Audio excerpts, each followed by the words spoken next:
Hey everyone, ThePaulWalls here from Team Late Game, and I'm looking to do the Skate review today. And so, Skate, period, as it does have that in the title, is the most recent game of the Skate series that came out free to play September 16th. Though the team came out and said this is not Skate 4, everyone has been referring to it as such. So, looking online, everyone's saying Skate 4, Skate 4. But the team said this is not a continuation, it is Skate. It is its own thing. Now, this is a live service game, which means you need to be connected to the internet in order to play. I found that out when internet was down, and just a quick, hey, you need to be connected to the internet. I said, oh, okay. Guess gonna have to make a note of that just in case internet is down and wanting to play a single player game or, just skate around. Can't play Skate. I have played all three of the previous Skate games, and this one does feel pretty close to what those were like, with a few differences. And they do, when starting the game, they do give you the options of how the controls for new players or players that have played Skate 3. So they took that into account, which was really nice. To try to, hey, you've been playing Skate 3 for, the last 10 years. Not going to change much. Got the settings pretty close. And so, as I continue on with this review, I'll go ahead and put up some game footage so that way it's not just me. You can get a feel for what I'm talking about. So, one thing that I did immediately notice is that the skaters that you create are more cartoonish. So it loses a bit of that realism that the previous entries had. I mean, don't get me wrong, they're a video game. It wasn't like they were using the Unreal Engine for the skaters, but this one, it definitely feels more like it's Fortnite on skateboards. So it kind of takes away the realism, and I know that's one complaint I have seen on the internet, but when I got in, I immediately noticed, I'm like, oh, yeah, this is pretty cartoonish. Now, you can adjust settings to give more height on your ollies or how sensitive the flip tricks are. And even after adjusting those, the flip tricks don't always happen for me. Like, I end up just doing an ollie when I'm trying to do just a simple kick flip, and it looks like I should be able to get that, like I do the angle, but it just doesn't connect. And now, obviously, that's part of just skill issue, just the coordination, but at times, even with the sensitivity higher up, feels like I should still be able to do a kickflip without an issue, and I'll still get an issue. You can also turn off the traffic and pedestrians, so that way they don't get in your way or try to knock you down when you're trying to set up a trick, but I kept those on because those were part of the Skate series, so I wanted to still kind of relive that nostalgia Skate, even though this is not a continuation. The free fall controls, or as the previous game had it, like the Hall of Meat style of falling, is not that straightforward. They do take you through a tutorial of that, but it doesn't feel the same, and there's not the breaking to see everything you broke, or try to see how much your medical bill would be, which was a Skate 2 feature, I do believe. I think that feature needs to come back. It honestly does. Now, throughout the game, you do unlock fast travel points, but not all at once. You have to level up in order to unlock certain ones, but can fast travel to some shops. There are skate shops per, one skate shop per area that the game lets you fast travel to immediately. Whereas, in previous games, when there was a challenge and you wanted to work on that, you could fast travel to that location and then start the challenge, but not in Skate. You have to activate fast travel points, or hopefully a skate shop is close enough to fast travel to, and then you can go and turn on the challenge. So a little tough, but also not all of the areas are unlocked at first. The shops also limit what you have available to you to buy, as you need to level up in each area to be able to buy more things. Now, when you're leveling up the neighborhoods for the areas, is what they call them, are the neighborhoods, you have to do more challenges, and leveling up does unlock more challenges. And also has more items for you to buy, but every time you level up, it resets your experience to 0. So, for example, if the XP needed was, say, 1900, and then the next level is 3500, once you get to 1900, it's not like, okay, from 1900 to 3500. No, it is back down to 0. So once you get to 1900, you're back at 0. Now you got to get 3500. So it's all about grinding those challenges, trying to get all of the marks in each one to level up even faster.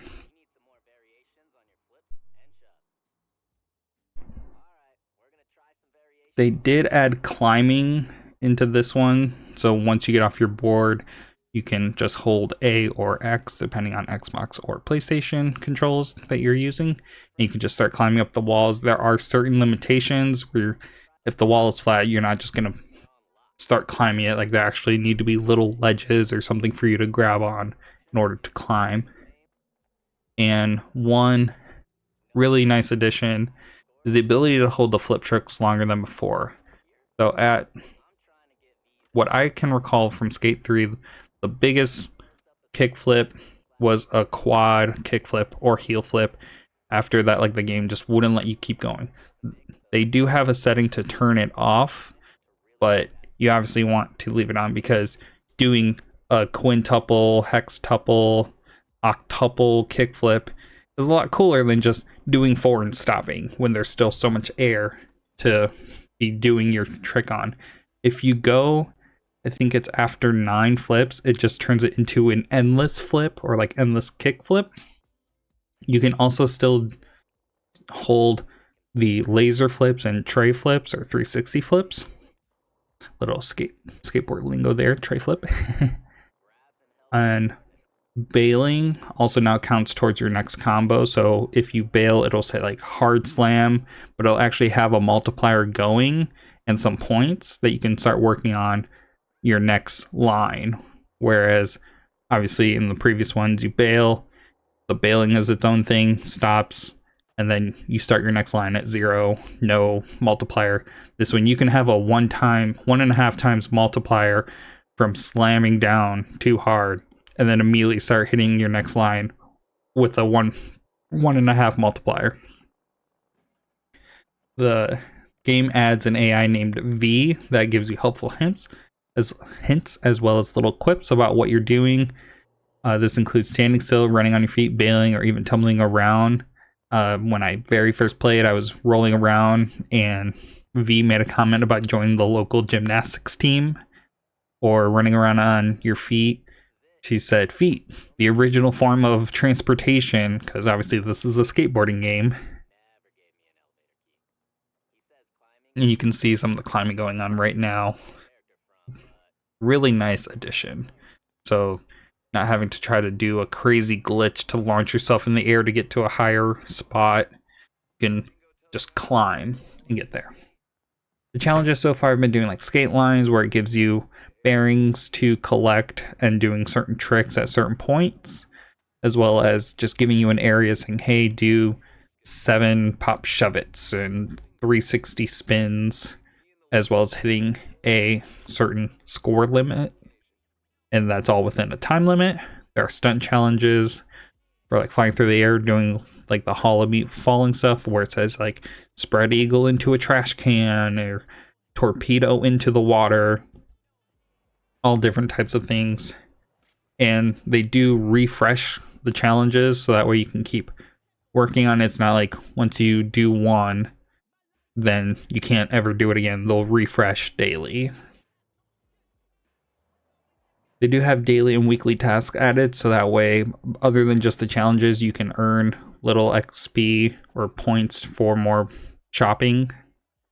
And there are daily and weekly tasks. And then the map does show the active players skating around. There'll be little dots, and you can inspect the people and see. Essentially, you like come on as like a third-person camera, almost like the Lakitu from Super Mario, where you're watching what they're doing. And then I think you can also turn on their flip visualizer so you can see, oh, that's how they're flipping, or you can see, oh, they looks like they meant to do a trick and didn't. And then there are times where I think my skater will be able to make a jump to a ledge or just, and he'll just bail instead, where it's simple like, oh yeah, I should be able to ollie this no problem, and it just hits a weird angle and bails. It's like, okay, not sure if there's a setting to make it less possible to bail. I know there's a fall height, so that way when you're falling from a jump, there's some give there, so that way you're not just hitting the ground and immediately bailing, because some of these have you jumping up a large ledge and then you're just, well, how am I supposed to land this when that's literally what the line tells me to do? But I do think they want you to adjust that a little bit without telling you to adjust it.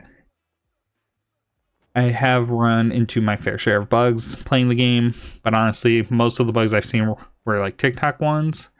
I have managed to get a T-pose randomly, or restarting a challenge so much makes the screen just flash like, hey, you need to get back on your board and do this again, when I'm already at the start. So after just a little bit, it will just go away. Or I had where my guy was standing and his leg was slightly over a rail and it just started tweaking. Like I was doing the stanky leg over a rail, just standing there. Not sure what that was about. It normally when you bail, if it thinks you're blocked, it'll say like getting unstuck. But I was just standing, wasn't even bailed.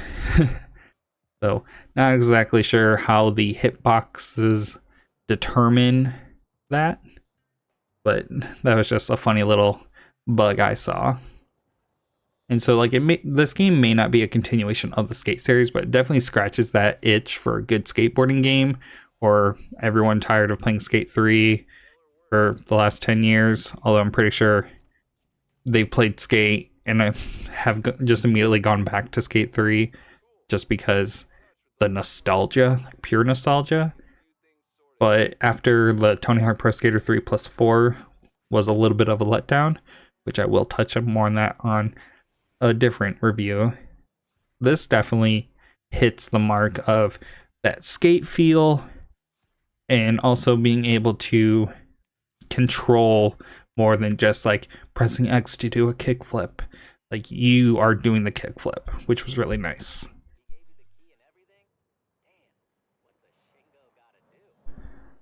Now let's go over to my ratings of Skate.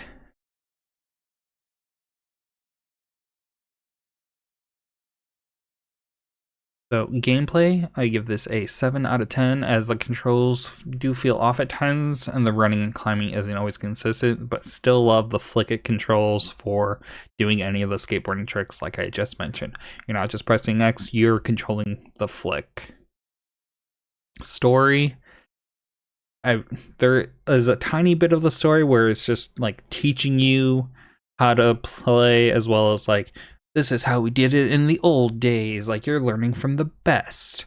So there's not necessarily an exact story like the previous games about like getting famous and getting big, but like the missions and tasks to do, the goal of raising your reputation or rep in each neighborhood is most of what I count the story as.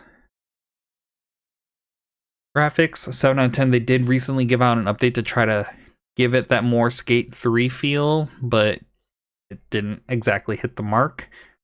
But what really brought this down was the characters being cartoonish, especially like with the eyes. It's Fortnite with skateboards is just how to describe the characters. But outside of that, like the buildings, the cars, the rails, the ramps and stuff, those don't look bad at all, which is why the graphics score I gave was 7 out of 10 for being a cartoonish character. But then like everything else in the world looks more realistic than the person in it. Like, are we just living the Matrix? Bugs and issues, there are bugs, they do exist. So how this works is the more bugs, the lower the score. 7 out of 10. Um, it's a live service game. It's going to happen. It's going to exist. They're going to update something, break something else. It's just kind of how it happens. You know, sometimes you're bailing and it looks like your person's free to get up, but then won't, and it just like resets you completely, or having the objective stuck on your screen, remission repeating itself every time you complete a challenge. I had one where I completed a challenge and just every time it said, hey, come check out this area. I complete a different challenge. Hey, come check out this area. Like, I understand there's a mission over there, but you don't need to keep telling me there's a mission over there after 2 times, right? Or one thing that I immediately noticed was when doing a challenge, it kind of does like a replay, but it's more of like the last step.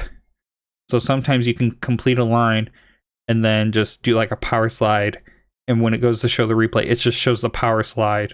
So it's you doing nothing except for stopping, whereas like you could have just hit this nasty like laser flip down a set of stairs that looked really cool, but that's not how the replay shows. So some funny bugs, some of them annoying. Didn't knock the score too much, but you know, I could have given this a 6 out of 10, but it's a live service game and just scratches that itch. So a little bit of nostalgia help making it a 7 out of 10. And overall, we're going to give this a 7 out of 10 for Skate. Like I said, it really hits the mark for that Skate game. A new Skate game, since like the Tony Hawk 3+4 honestly was a little bit of a letdown. So that is my review on Skate. I do still play it from time to time, waiting on friends to get online. I'll go ahead, log on, do a couple tricks, maybe do a challenge or two, you know, something that kills the time. And I do still enjoy it, which is why overall it got a 7 out of 10. And yeah, if you were on the fence, give it a try. It'll hit the mark. But that is my review on Skate. I hope you enjoyed. Check out more content on our channel here, Team Late Game. And also make sure to go over and check out our Twitch page, Team Late Game, and hit that follow button. Thanks.